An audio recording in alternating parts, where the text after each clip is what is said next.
This is going to be a non-playing, highly technical video with a lot of numbers. But I think it'll be fun for you because I bet you've never had the opportunity to actually do this. And what we're going to do is I'm going to get a bunch of guitars out right here, and I will label them as we look at them on the screen. But we're going to look at this 1940 D18 because it is in fact a pre-war D18. We're going to look at 1948 D28. We're going to look at the 48 because it's a non-scalloped brace 40s D28. And you're going to see some distinct differences in that. Then we're going to look at a 73 D28, which is modified. And we're going to look at that one so that you can see what the bracing looks like when I'm talking about scalloping just the X and not the tone bars. A half scalloped guitar. We're going to look at the 72 D18 that was in the previous video. There's three of these guitars in the previous video. We're going to look at that one because that is a fully scalloped guitar by me.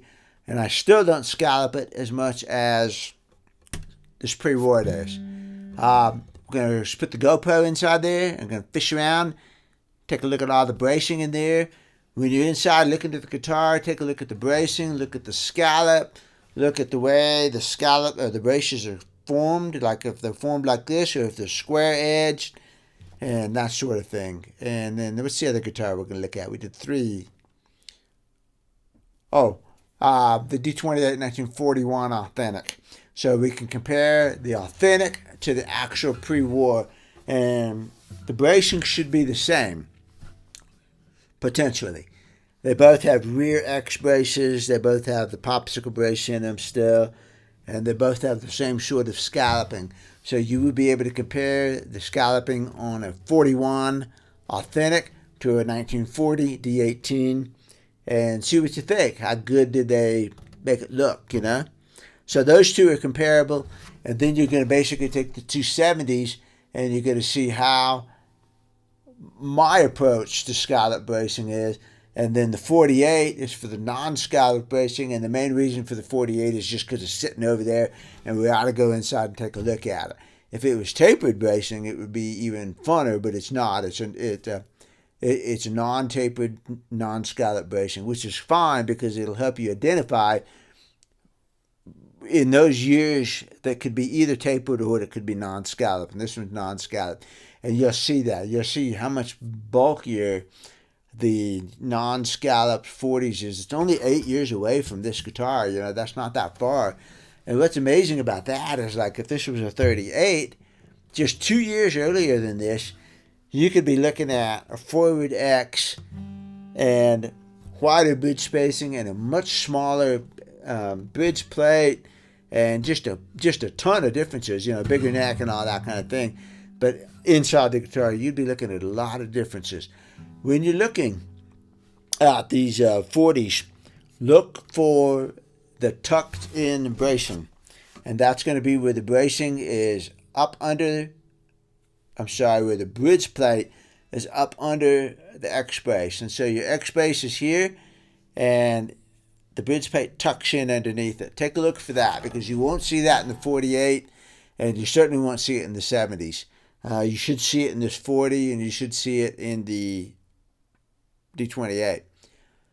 I'm not saying tucked bracing is a really good thing because it reduces the surface area of the glue surface area of that brace, but it is authentic. Okay, so all right. Then the other thing we're going to do is we're going to measure the necks, and it's just fun to do. It's fun to have a baseline for measurements, and I'm going to show you how I measure them, which is a little bit different, probably than other people measure it.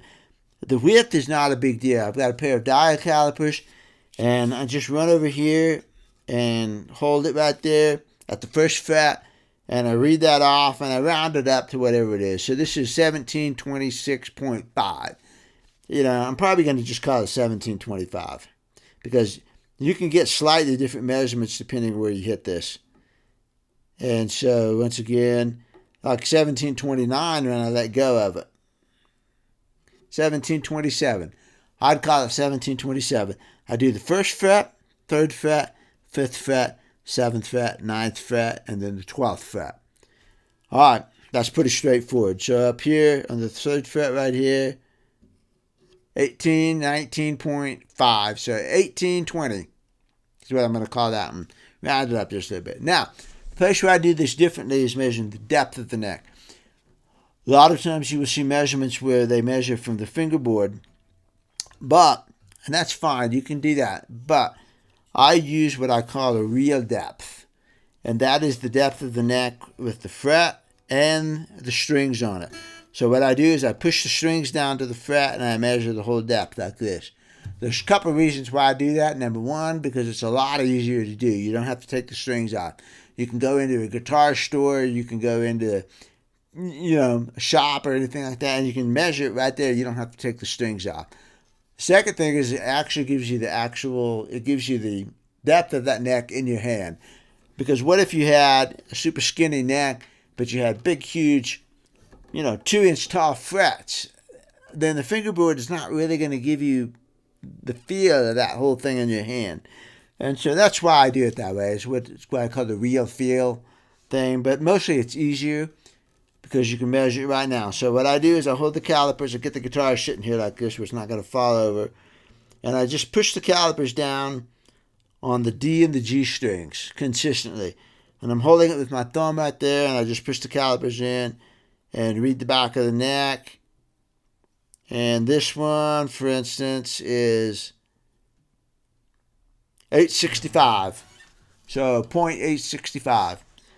I'm going to write out it, and I do that at the first fret, same thing, third fret, fifth fret, seventh fret, and then I run out of room, so we're going to do the ninth fret. So there you go. You're going to have some specs like that. It's going to show us the taper of the neck. So it's going to show us how much this neck tapers from the nut up. And you're going to see some pretty fun stuff on there. I think I still have that 1937 D28 measurement, authentic, the 1937 authentic. It was a crazy neck. It's probably this thin and probably like twice as thick up here. I still might have that. I have the graph, but I don't have the data behind it. So I'll pop that up there. Anyways, I'm going to graph those guitars. I will put them on a graph and pop the graph up here, and we'll see the graph here in just a minute. You can pause it, take a look at that, and what you're looking for is whatever you want to look for. You can look for the depth if you want to. You can look for the taper. You can look for whatever you want. It's interesting stuff, and I have personally had some definite surprises when I measure guitars. A while ago, several years ago, I had a 1939 D18 Authentic, which was my guitar, and I had a customer's 73 D18. And I could not get along with that 39. Every time I picked it up, it felt like it was a skinny neck. It just felt like it was so thin. Yeah, I just, gosh, this neck is thin this way. And I picked up that 73 or whatever 70s it was, D18. This neck is perfect. Gosh, this neck is absolutely perfect. I wanted to see what the differences were, so I got the calipers out and I measured.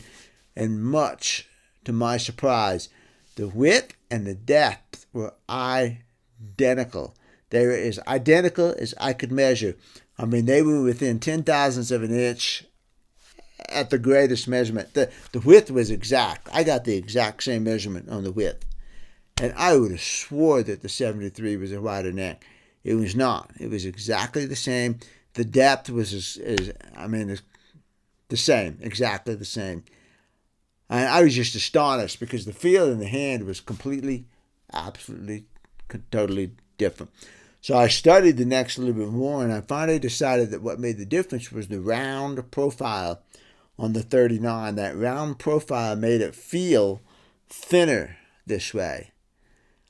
And the slight rounded V on the 73 put my hand at a different place, put my thumb down, and made that neck feel wider. And that was just one of the most perfect necks I've ever had. In the same respect, the 73 D28 that's over here, every time I pick it up, I think, man, this is a nice neck. This neck is so comfortable. And every time I pick up the 41 authentic, I think I wish this was just a little bit fatter. And you'll be surprised when you see the measurements because the 73 is actually narrower. And it feels wider.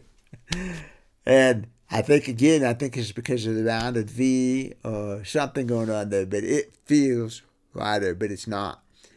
So I'm not sure what the numbers actually tell you other than the fact that you can't necessarily judge a neck based upon the measurements. It's one of those things, and I learned that. I used to say, "Oh, I want this width of a neck and everything." Not necessarily. There's something else going on, and I really think it's the profile. I think it's the V shape, and you'll see in the graph, but the 41 authentic has got more taper. So I can't remember if it's skinnier. It is skinnier than the 73. But you look at the graph, and I think that taper makes me feel like it's really thin down here. I don't know. It's just interesting stuff. And we're going to take a look. So 2 things, neck width and depth. And we're going to look inside some guitars and watch for these things here. I don't do voiceovers yet on the thing, so my voice may be a little bit fuzzy inside that GoPro. But I just want you to look for those. Look for the bracing differences as we go inside the guitar with the GoPro. Okay, let's get to it.